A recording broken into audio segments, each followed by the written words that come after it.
Yes, so my correct people, I don't come your way again with another ogbonge and legitimate information wey I go like share give all of una.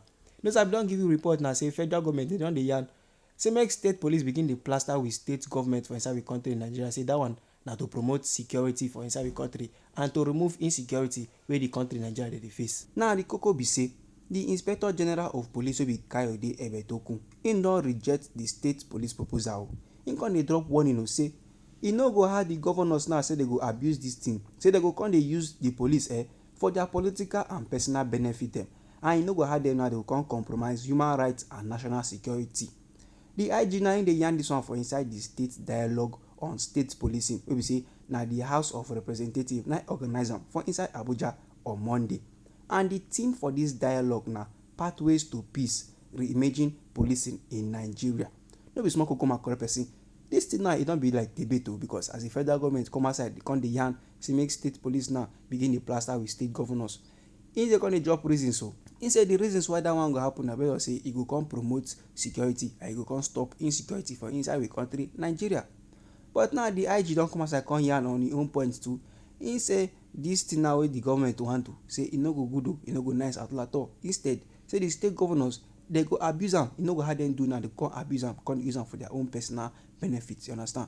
Before I give you the complete koko my correct person, before I dive into this matter properly, I wan first welcome you back to Anointed Lady TV. You know very well say for inside this channel they like give you only ogbonge and legitimate news on wetin dey sup for inside we country Nigeria.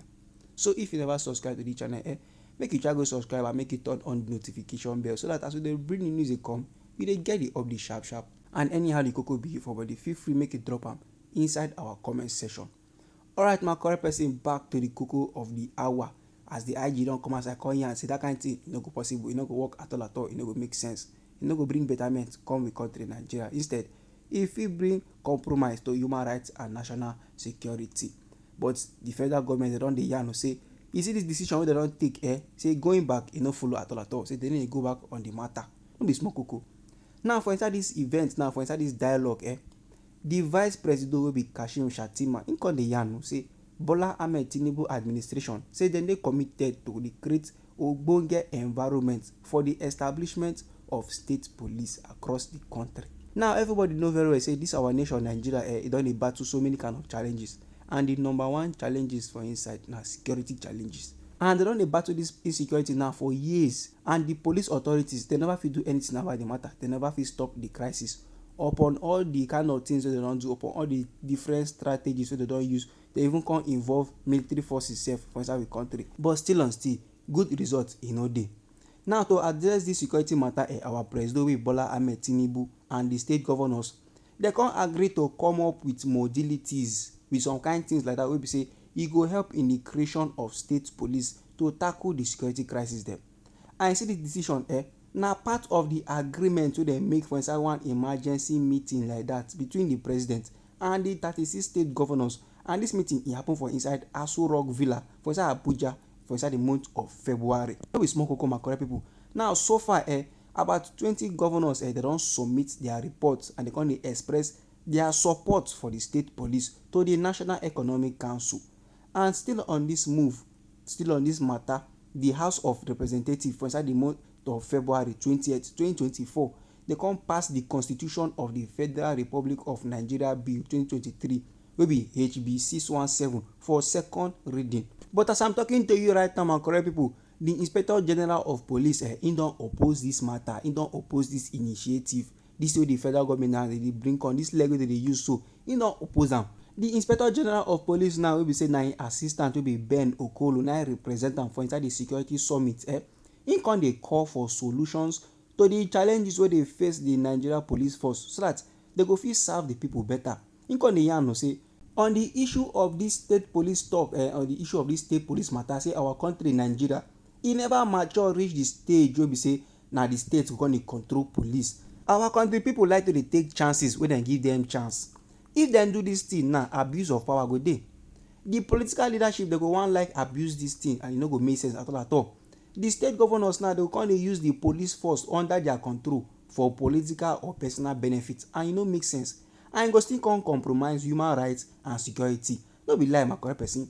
But the koko no end there my correct people. Okolo come still yarn say instead of to dey establish state police say the Nigeria Security and Civil Defence Corps and the Federal Road Safety Commission say dem suppose to form department under the Nigeria Police Force. No be small thing, my correct person.